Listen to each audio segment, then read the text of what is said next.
Baik, kita lanjutkan ya kepada pertanyaan berikutnya dari saudara Aldi dan tadi saudara Dimas juga ya, tentang fenomena yang terjadi di akhir-akhir ini ya. Ada seorang suami tega melaporkan istrinya secara pidana ya.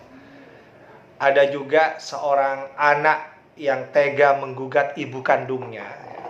Bahkan tadi juga disampaikan ada loh seorang bapak juga tanpa ragu menggugat anak kandungnya sendiri ya, karena bersengketa dalam kepemilikan rumah yang didiami bersama itu. Nah, mungkin sebagian orang ya, bahkan termasuk kita, bertanya-tanya ya, kenapa sampai terjadi seperti itu ya. Sampai tadi ada yang mengatakan apakah sudah seperti itu rusaknya ya akhlak masyarakat kita ya. Kemudian berbicara moralitas juga ya. Apakah sedemikian rusaknya moralitas masyarakat kita ya, sehingga apa yang menurut pikiran kita itu semestinya tidak perlu dilakukan, ternyata itu terjadi pada hari ini ya. Nah, bagi kita yang belajar hukum, tidak perlu kaget ya, tidak perlu heran ya dengan fenomena yang terjadi seperti yang disampaikan oleh saudara Dimas dan Aldi tadi ya. Pada minggu yang lalu kita sudah membahas beberapa pemikiran dan juga teori-teori yang berkembang ya dalam berbagai aliran-aliran dalam filsafat hukum ya. Nah, kalau misalnya kita menggunakan pemikiran positivisme hukum ya, apa yang terjadi seperti yang disampaikan tadi itu sesuatu yang wajar ya, sesuatu yang biasa saja begitu. Mungkin untuk orang lain yang tidak belajar hukum itu sesuatu yang mengherankan begitu ya.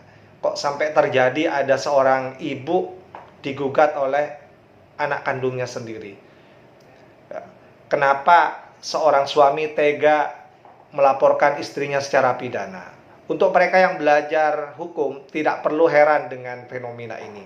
Tapi untuk mereka yang tidak belajar hukum ya, wajar kalau misalnya bertanya yang seperti itu ya. Tapi sekali lagi kita coba untuk menjawabnya dengan beberapa teori, beberapa pemikiran yang kita pelajari dalam pertemuan sebelumnya ya, ketika kita belajar tentang beberapa pemikiran dalam mazhab-mazhab filsafat hukum ya. Misalnya kita kenal positivisme hukum ya, di mana hukum itu dipahami sebagai perintah dari penguasa yang diformalkan ya, secara tertulis begitu ya, sehingga wajib dilaksanakan, mengikat ya, dan dipaksakan berlakunya. Kemudian ada juga legisme hukum ya, merupakan bagian dari positivisme hukum yang menyatakan bahwa hukum adalah undang-undang, di luar undang-undang bukan hukum ya. Kalau sudah ditentukan dalam undang-undang maka itu wajib untuk dilakukan ya. Sementara di luar undang-undang kita kesampingkan saja ya. Itu legisme hukum ya. Nah, hal yang khas dari positivisme hukum itu adalah memisahkan ya, sebersih-bersihnya ya unsur-unsur non-hukum dari hukum ya. Jadi hukum itu adalah hukum ya. Tidak boleh tercampur dengan unsur-unsur yang lain ya.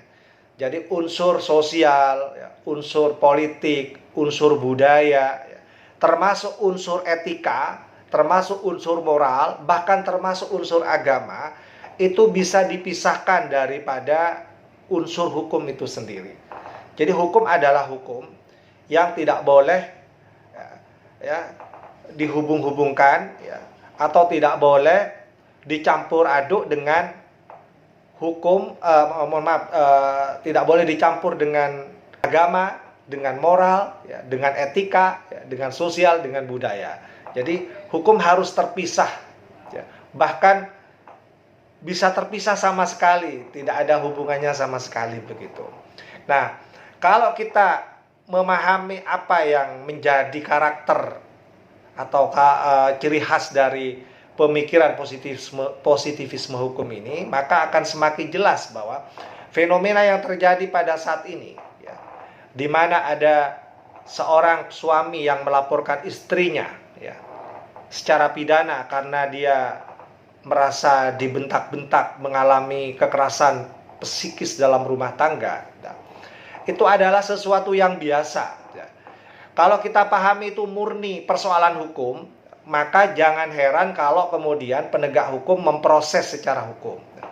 Kenapa? Ya, karena perbuatan istri yang memarah-marahi suami sehingga menimbulkan, ya, yang namanya perbuatan kekerasan psikis, ya, kepada suami atau terhadap suami begitu.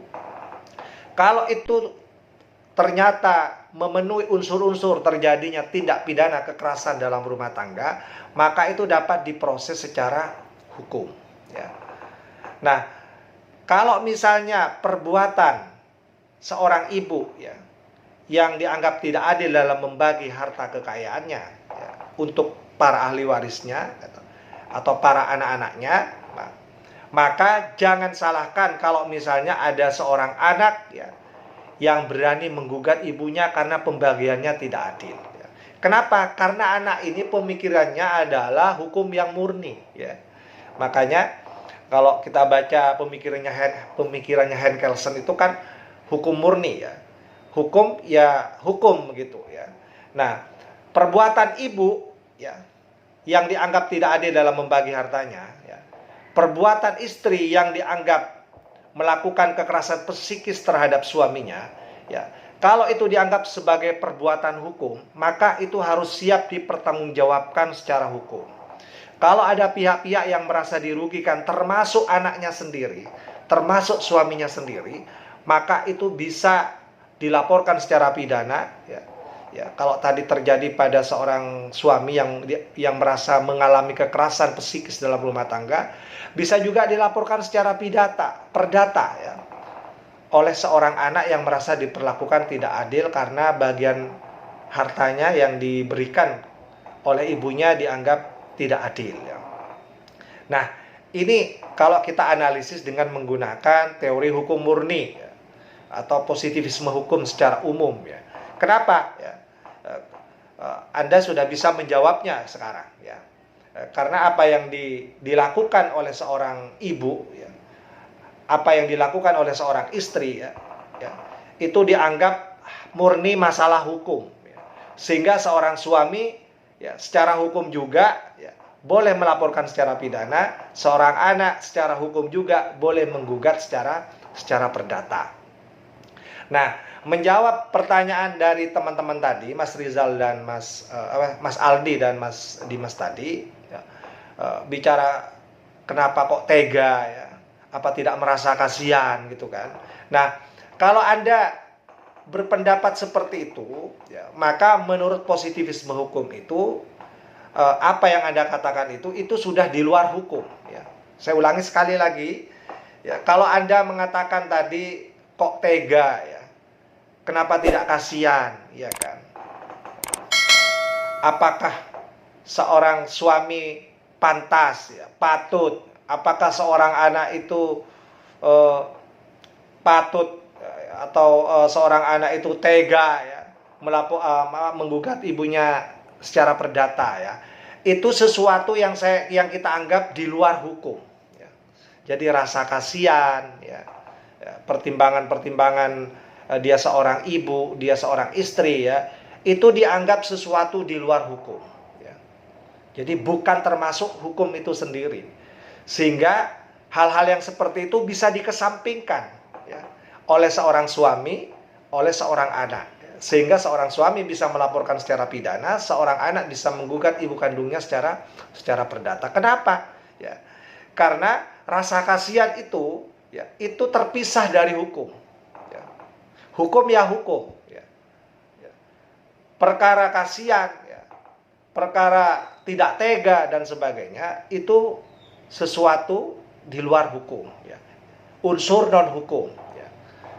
Sehingga itu bisa dikesampingkan, ya, kalau memang kita memahaminya dengan menggunakan perspektif teori hukum murni atau positivisme hukum secara umum ya. Nah, ini yang bisa kita jawab ya, membantu menjawab ya, persoalan yang saat ini terjadi ya. Karena banyak orang merasa tidak masuk akal atau keheranan kenapa terjadi hal-hal yang seperti itu. Tapi bagi mereka yang pernah belajar ilmu hukum, termasuk teorinya Hans Kelsen tadi tentang hukum murni ya, atau positivisme hukum secara umum, saya kira tidak perlu kaget, tidak perlu heran lagi ya. Kalau misalnya atas nama hukum murni ya, seorang anak bisa menggugat ibu kandungnya, ya, seorang suami bisa melaporkan istrinya secara pidana ya, atas nama hukum murni ya, di luar atau bersih dari hal-hal lain begitu ya. Nah, itu yang pertama, kalau kita memahaminya dengan menggunakan perspektif positivisme hukum. Lain lagi kalau misalnya Anda menggunakan perspektif hukum alam ya, di mana antara etika, moral dengan hukum itu bisa berintegrasi satu sama lain ya. Jadi tidak boleh dipisahkan antara hukum dengan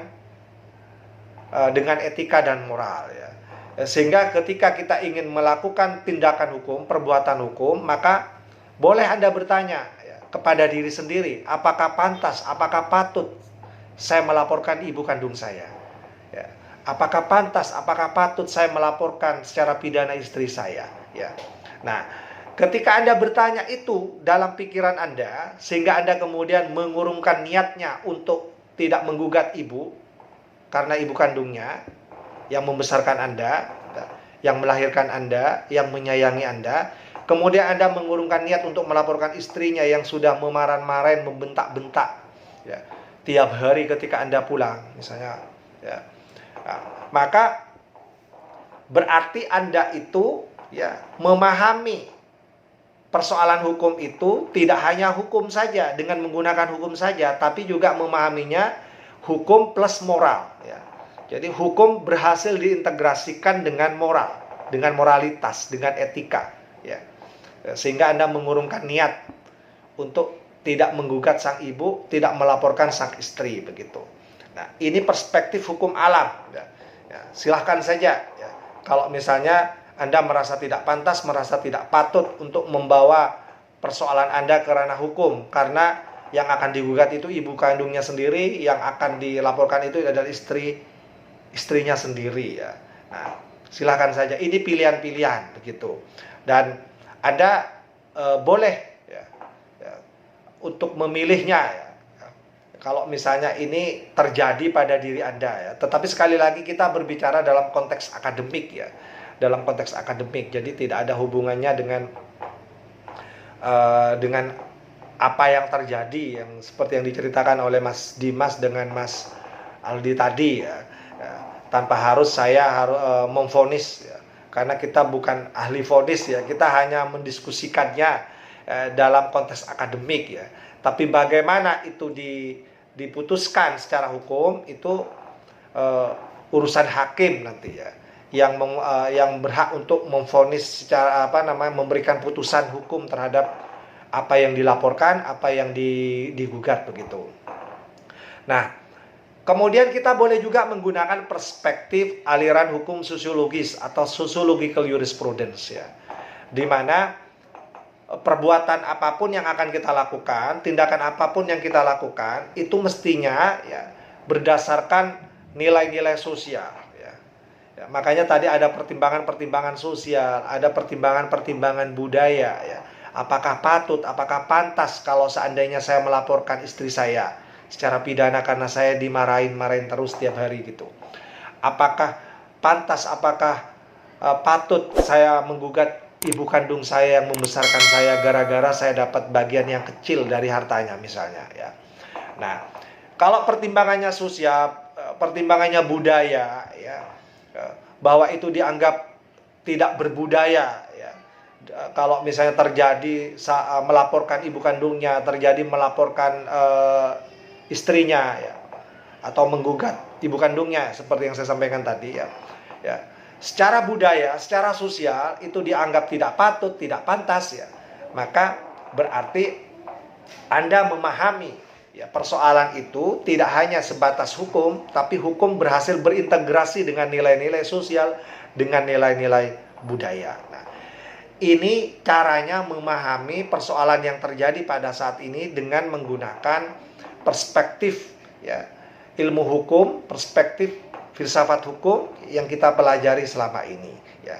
Nah, Anda nanti kalau ditanya di luar tentang persoalan yang terjadi saat ini, ya, Anda harus memberikan kontribusi, ya, betapa apa yang terjadi itu harusnya Anda sukses mencerahkan, memberikan pencerahan, ya, kepada masyarakat, ya, supaya tidak lagi bingung dengan fakta-fakta yang terjadi itu.